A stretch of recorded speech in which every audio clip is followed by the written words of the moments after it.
then what the heck is it? You know what I mean? That's what I've always wondered. We got a caller from the 201. Let me bring this caller on the line. Caller from the 201. Welcome to Underground Wellness Radio. What's your name? Where are you calling from? Hey, what's going on, Sean? And I don't know, I forgot your co-host name. This is Sally Jose. Fallon. Who? Sally Fallon. Hello, Miss Sally Fallon. How are you? Fine, thanks. All right, I'm Jose. I'm actually my nickname is Rabbit Thor on the YouTube channel. I'm a big fan of Underground Wellness. Yeah, I've been following his teachings on YouTube a lot. Just wanted to say, it's nice to have you guys on Block Talk Radio. I didn't know you had this channel, but I wanted to say that, I never actually paid attention to the health issue until I started getting older. I used to be in my 20s, and I used to eat just about anything. And now I'm in my mid-30s, and now I'm becoming more and more health cautious, you know what I'm saying, as far as what I'm putting in my mouth. Because, the more I would listen on and off, I'll be honest, I would on and off listen to Sean, and there was things he was like, oh, my God, this guy's there on point with the way he's talking about certain foods and certain products and chemicals that you're digesting on a daily basis. And I never actually really thought of it that serious until now. Well, it's not too soon. Yeah. Huh? Do you have a question for Sally? Yeah. What is your best advice for somebody my age? I'm in my mid-30s. I don't want to enter into my 40s, and I would eat the way your grandmother ate, your abuela. And, it's interesting, the Latin Americans are the ones who get it the quickest when we talk about this diet. Your grandmother probably made chicken broth every day and gave you cod liver oil and soaked your grains and made cortado or whatever fermented food was in your country. And that's the way you need to go back and eat, because all of those practices were really wise and kept them healthy. Yes, the cod liver oil I couldn't stand as a child. It was so nasty, but I knew it was healthy for me somehow. Well, we're big advocates of cod liver oil. There's only certain brands we recommend, and the cod liver oil has improved tremendously, and you don't need to take it on a spoon. I mix mine with a little water, and then just down the hatch. One more thing I just wanted to mention real quick is growing up, I'm from El Salvador. Yeah. We used to. We don't do that anymore. Obviously, I wouldn't be alive. But we used to cook with, lard, that white chunk of... Yeah, and that's what you should cook with. Are you serious? That is the healthy fat. That's why your ancestors were so healthy. I thought it was the opposite. I thought it would clog your heart and kill you. Well, this is what we've been talking about. It does not clog your heart. It does not clog your arteries. Lard is soft at body temperature. It's almost liquid at body temperature. And lard is a wonderful source of vitamin D, and it's a safe and stable fat. And one of the worst things that's happened in Latin America is people have given up lard and are using the vegetable oils instead. That's what we're doing, exactly. Yes. Jose, thanks for calling in, man. We appreciate it. Thank you so much, guys. Appreciate it. Hey, not a problem. Bye. Bye. Sally, you mentioned cod liver oil for a second there. What are your favorite brands? I know the Western A Price maybe kind of changed their stance a few months back. Well, here's what happened. We were recommending a number of brands that were coming from Europe that had natural vitamins in it, and the Europeans stopped doing this. None of the cod liver oils now coming from Europe have natural vitamins in it.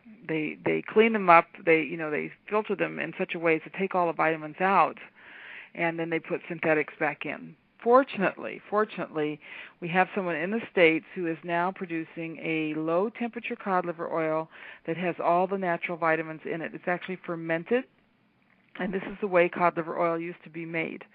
And it's sold by a number of different companies. You need to go to our website, westonaprice.org, and click on our cod liver oil page to find the brands that we recommend.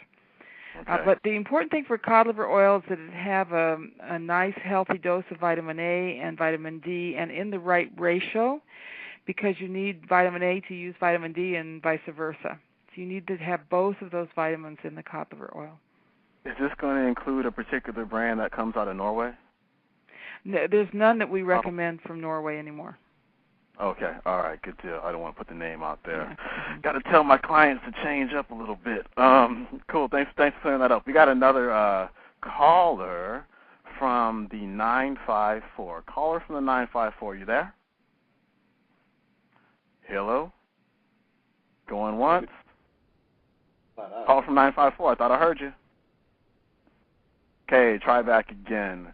That happens every once in a while. Milk, Sally. Oh, you know what? Let's back up. I'm messing up my questions right now. Soy. Tell us all about. Yeah. Now remember, the soy industry is very powerful here, and 80% of this oil used in processed food is soybean oil. And so, what do they do with the residue of the bean after they get the oil out of it? They have a high protein waste product, a sludge left. What they do is put it through horrendous processing to make soy protein isolate. And this is being used more and more in our foods, in institutions, in the protein powders, in the bars, in the fake food. And this stuff is toxic. It's very toxic. Soy is a poisonous plant. And in Asia, they know it's a poisonous plant, so they only eat it when they fermented it, which gets rid of most of the poisons, and then they only eat it in small amounts. But here we're eating it in large amounts and processed in ways that actually adds toxins to the soy. Now, the Weston A. Price Foundation has been very involved with the inmates in the Department of Corrections in Illinois, where they have been feeding them a soy diet for the past few years, and the guys can't even get any meat in these prisons. And the results have just been horrendous, the problems that have been caused by the soy diet. What kind of problems? Mainly digestive, tremendous pains on digestion, horrible, painful constipation. They also get thyroid problems, low energy, feeling cold all the time. Some of them pass out when they eat the soy. They've had heart arrhythmias. They're much more prone to infection and allergies. It's just horrendous what's happened. Yeah, my next video is going to be about the hexane they use in the processing of soy. And they use hexane, and they use a lot of chemicals. They use real caustic chemicals. I mean, you could not make these powders and things in your kitchen. They have to go through this tremendous processing. Mm-hmm. That hexane is a serious air polluter, and so it's a carcinogen. It's really, I mean, you just don't want to be eating this stuff, and there's traces of it in all of these products. Yeah, and there's people out there. So the point of my video is going to be that there's people who are vegans and whatnot eating lots of soy to be better to the environment and whatnot, but at the same time, there's all this hexane being emitted into the environment while they're because of the soy industry. Yeah. Yeah, so I definitely want to tackle that issue right there. Can you tell us the difference between fermented and non-fermented? Yes. Well, fermentation, the type of fermentation they do in Japan and China is a process that takes 6 months to 3 years, and that's how they make miso and soy sauce, and traditionally how they made it. And this is fine. This is something that is what's necessary to get all of these toxins out of the soy. But that's not what we're doing here. The tofu and the soy milk and all these soy products, they're not fermented. Okay. So we definitely want to stick to the fermented if we can. I use miso. Miso is a great flavoring, and it's, nutritious, and I use a little bit of miso. But I make sure that it's naturally made. And there's tamari sauce, correct? Is that fermented? Oh, that's like tamari or soy sauce, and once again, you should get the naturally fermented. Okay. Tofu, and I know a lot of people out there are going to be stressing about tofu. What about my tofu? Can we get fermented forms of tofu? No, tofu is not fermented. Tofu is the beans cooked and mashed and mixed with Epsom salts or plaster of Paris, and that causes a separation, and some of the toxins do go out in the water, but many toxins are still left. Okay, all right. Let's go back to the caller lines. Hopefully the caller will be there. From the 917. Caller from the 917. Are you there? Yes, hello, sir. I am here. This is Antonio in New York City. Antonio from Healthy Urban Kitchen. What's going on, man? What's going on, dude?